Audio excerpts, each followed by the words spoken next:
The number one responsibility of any government is the security of its citizens. But since 2010, our armed forces have been significantly cut. The British Army's strength is now below 80,000. That is the smallest it has been since the Napoleonic Wars 200 years ago. The attack in Salisbury has highlighted what a dangerous world we now live in, and we have to be able to defend ourselves from the threats posed by the likes of Russia. Countering terror and cyber war is important, but you still need a critical mass of boots on the ground.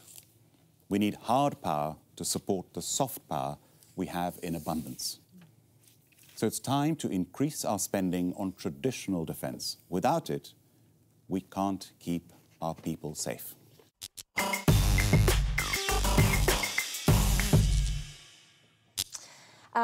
Karan, I know you're from a traditional military family, etc., but I disagree with you in the sense of the answer to this threat is boots on the ground. And I think if that's our objective, we're going to be an awful long time trying to achieve that, because if we actually look at the might of boots on the ground, traditional military, Russia versus the UK, just some basic stats. Tanks, we've got 400 odd tanks. They've got 20 odd thousand, 157 military personnel. Us, they've got 770 odd thousand military personnel. If we try and win this war with Russia based on boots on the ground, it's not going to happen. I think we should absolutely be increasing defence spending to keep us safe. But Nicholas Carter, what he was saying is that the threat from Russia... The Chief of the British Army. Yeah, Chief of Staff. He was saying, actually, it's not just about weapons that go bang from Russia, it's about exploitation of energy, bribery, corruption, cyber attacks, assassinations. Yeah. And I agree with him. And actually, what I would like to see is we're pushing NATO members.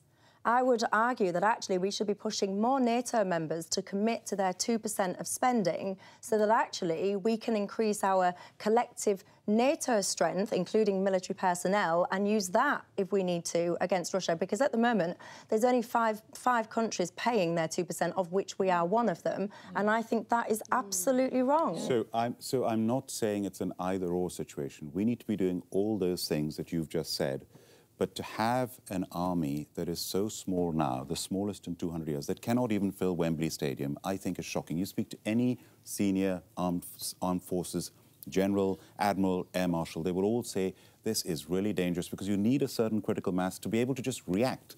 We can't stand up to Russia on our own. But why? They're many times bigger. We're in NATO. We're in NATO, but we're one of the most powerful members of NATO, and Britain is a global power, and we need that critical mass. And 80,000 is tiny. You're saying we're diminishing on the world stage. We are. Now suddenly we're a global power. We are still. We haven't left the European Union yet. We haven't left yet. But by the way, I'm actually finding myself conflicted here because, yes, I do think we need some more boots on the ground. I don't think there's any point us trying to flex our muscle against Russia. But boots on the ground. Witness the events we saw in Salisbury. But how would more boots on the ground help prevent a Salisbury? Well, do you know how the army actually has helped out there? The army in any crisis situation, whether it's the Olympics, the army has to step in. Whether it's firefighters, sometimes if there was a strike, the army stepped in. So domestically, how can it prevent? And also it's not just prevention; it's reaction to a situation as well. Things happen without warning, and suddenly in another part of the world where we have to send our forces. I agree. And we need the critical mass to do that. Karan, don't you think it's not just about spending more money? It's how do you encourage young people to even want to join our armed There's a recruitment problem. You're absolutely right, Jude. You know, we're reliant on reserves at the moment, and they can't even. We're way behind the target in recruiting our reserves, and we shouldn't rely on reserves for full-time troops. So surely we need to focus on that, and that's not necessarily spending more money. That's actually coming up with a comprehensive plan, isn't it? Well, it is. It is also about money in total. I mean, we've got huge billions allocated, 170 billion over the next 10 years in equipment, things like our fighters or the nuclear submarines, which we have to do as well. That's a huge deterrent power that we have. But again, I keep going back to this. Without the number of troops, without that critical mass, a fighting formation. I mean, when my father was Commander-in-Chief of the Central Army in India, he had 350,000 troops under his command. We've only got 80,000 of our whole British Army. But NATO has got 3 million military personnel. But that includes the United States of America predominantly. Yeah, that's compared a big chunk of it. 800 odd thousand that Russia's got. But remember, NATO is not just Russia. The threats looking ahead is also countries like China. China's got a very powerful military. NATO has to operate worldwide, not just in the European theatre. I thought Michelle's summary was excellent about in response to your call for more boots on the ground. And I think that she mentioned what Nick Carter, the Chief of General Staff, said. And the truth is that it's far more complex than just putting boots on the ground now.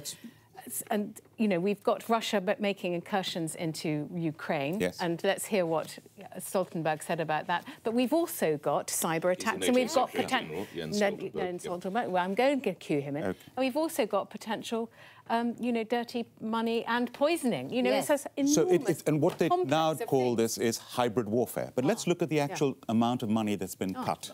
We've been cut from 36.4 billion to 35.3 billion in 5 years, when we should be increasing. The threat around the world is increasing, and we're cutting. And the number of armed forces personnel has fallen by 36% over the last 13 years. I mean, we need to look at when the world is getting more dangerous, we're cutting. If you look at the numbers for forward defence spending, they are in hundreds of billions. But we must now hear from Jens Stoltenberg.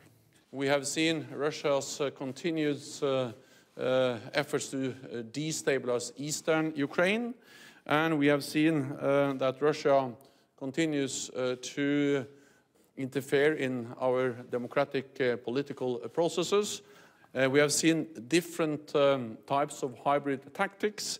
Sorry, that was the NATO Secretary General, obviously, who's basically summarising the change in our relationship with Russia, which is that they've gone from being a strategic partner to what is called yesterday a strategic enemy. Look at the Russian might. If you just look at the might of the Russian army, I mean, there's a review of Putin reviewing his troops, and you just look at this demonstration of force. Yes. It makes what Kim Jong does in North Korea look like a little dinky toy. Very difficult for us to play exhibition. catch-up. And look at this. I agree with you, and I agree with Michelle, because yes, we probably do need more boots on the ground. Not perhaps the number you say. Yes, we do need to fight cyber war. Where are you going to take the money from? Health? Yeah. Well, education. So defence of the defence of our country. By the way, if you look at our priorities, defence is the third biggest expenditure item in our budget. You know, it is the third biggest, without a doubt. But as a priority, what is the number one priority of a country, of a government, is the safety of its citizens. So you are going to take money from education? It will not be necessary taking money from education. Where? No. It's the fourth biggest spending at the moment, maybe it's isn't it? third or fourth biggest, third or fourth, whichever way you look at it, whether you lump certain things together. Where's it coming from? But you have to make that priority. You haven't said where the money's going to come from. Where the money's going to come from. We're going to requisition all the dirty money in the capital, and it's going to go That's into boots still on the not ground. enough. That's still not Money is going to enough. come from a government that's doing so well that it's reducing the deficit and increasing the money that can be spent on all areas. Don't know. No, we have to find the money. We have to find the money, and it's a question of prioritisation.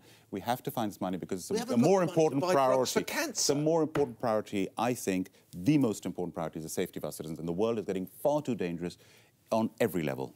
But you don't just protect the citizens by boots on the ground. We've just been talking about the poisoning. That wouldn't have affected. And then when we said about the poisoning, you countered that by saying about when the army stepped in the Olympics. Look how long. You know, the army stepped in to mop up a failed operation from a private security company. That's not the purpose of an army. I don't want military personnel hanging around to mop up. They also were on the streets after the Westminster attack. No, we're talking about the There's Olympics. so many stages. I gave the today. example of firefighters going on strike, the army stepped in.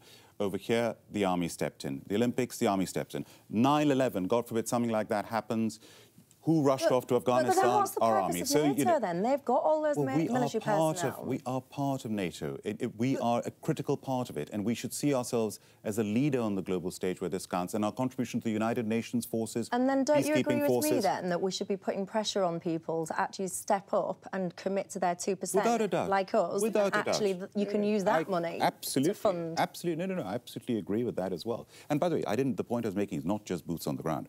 I'm talking about overall defence expenditure. In Germany, for example, which overall is going to be very defence important if Russia does become more active. And this is not just, I mean, if you look at the people who speak out are the retired generals, the ones who've just retired. Why is it they always say it as on the way out? Who couldn't speak when they were serving. When they were there. Why don't they say it while they're in office? Yeah, because they're trained, they're military blokes. They're in a hole, they fight. Look at our Navy. Navy. That's the way they're trained. You know, look at our Navy. We've got 73 ships afloat, which includes little boats. I mean, this was Britannia rules the waves. Where are we today? It is shocking.